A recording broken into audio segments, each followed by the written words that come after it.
Baik, Assalamualaikum warahmatullahi wabarakatuh. Kami dari kelompok 6 ingin mempresentasikan materi yang berjudul Manajemen Sumber Daya Insani Bersyariah. Baik, sebelum kita mulai, perkenalkan nama saya itu pertama selaku moderator dan dua rekan saya, yaitu yang pertama Siti Aryati sebagai pemateri pertama dan Dapiana Asyidatul Zahra sebagai pemateri kedua. Baik, langsung saja kita mulai kepada pemateri pertama. Siti Aryati, saya persilahkan. Baiklah, terima kasih kepada moderator. Di sini saya akan membacakan materi pertama, yaitu pengertian manajemen sumber daya insani.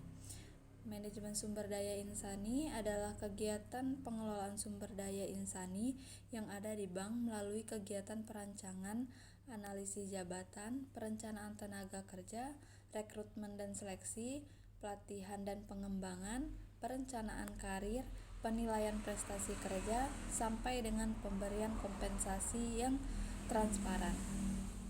Materi selanjutnya yaitu tujuan manajemen sumber daya insani. Manajemen sumber daya insani memiliki 3 tujuan utama, yaitu yang pertama, memperbaiki tingkat produktivitas, yang kedua, memperbaiki kualitas kehidupan kerja, dan yang ketiga, meyakinkan organisasi telah memenuhi aspek-aspek legal. Materi selanjutnya yaitu fungsi manajemen sumber daya insani. Yang pertama ada perencanaan. Perencanaan adalah kegiatan memperkirakan tentang keadaan sumber daya manusia agar sesuai dengan kebutuhan organisasi secara efektif dan efisien dalam membantu terwujudnya tujuan. Yang kedua yaitu pengorganisasian, adalah kegiatan untuk mengatur pegawai dengan menetapkan pembagian kerja, hubungan kerja, delegasi wewenang, integrasi dan koordinasi dalam bentuk organisasi.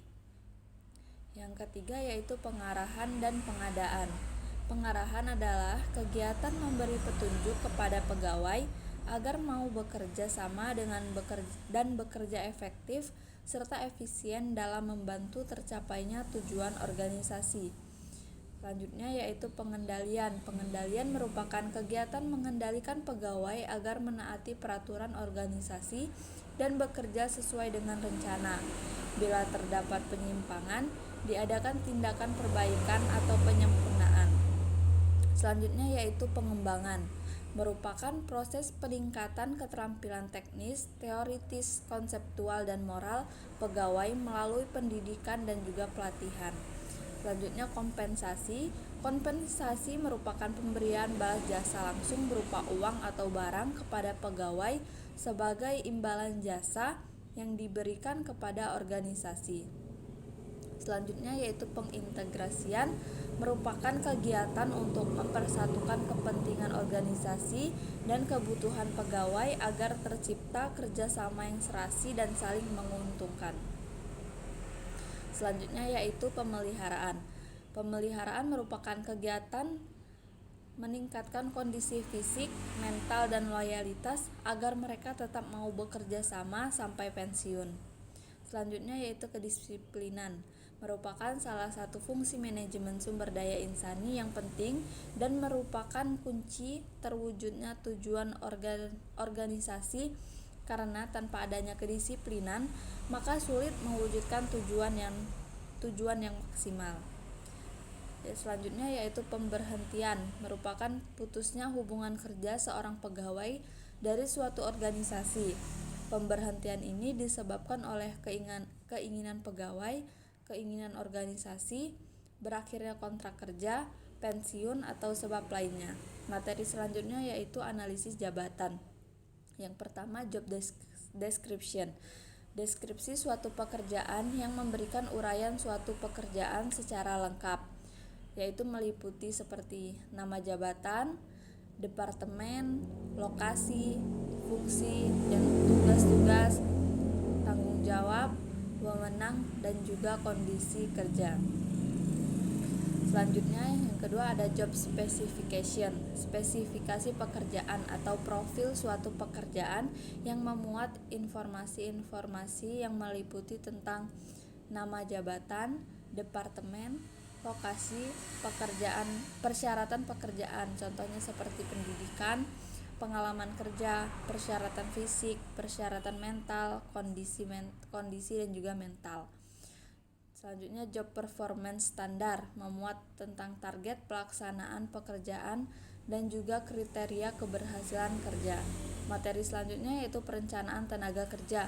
Secara umum, tujuan perencanaan sumber daya manusia pada Bank Syariah adalah pengadaan karyawan, merupakan kegiatan penyediaan sejumlah tenaga kerja yang akan digunakan oleh pihak perbankan baik jangka pendek maupun jangka panjang.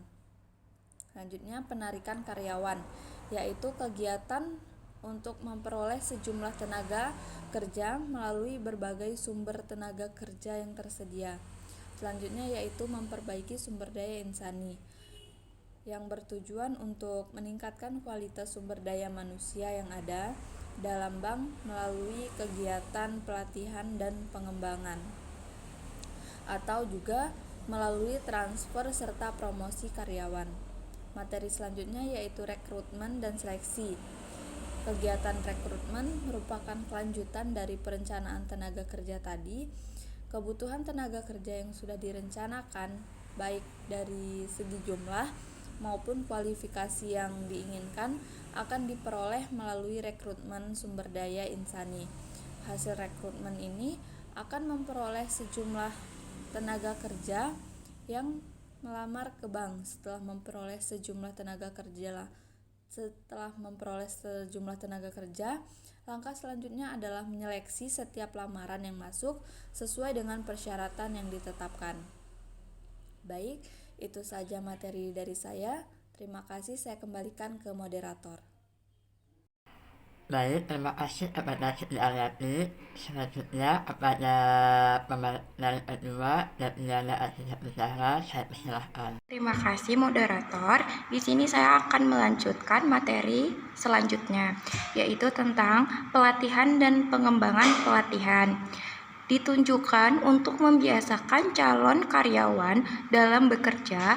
Oleh karena itu, dalam pelatihan, calon pegawai dilatih dengan cara-cara melaksanakan pekerjaan serta memahami visi dan misi Bank Syariah.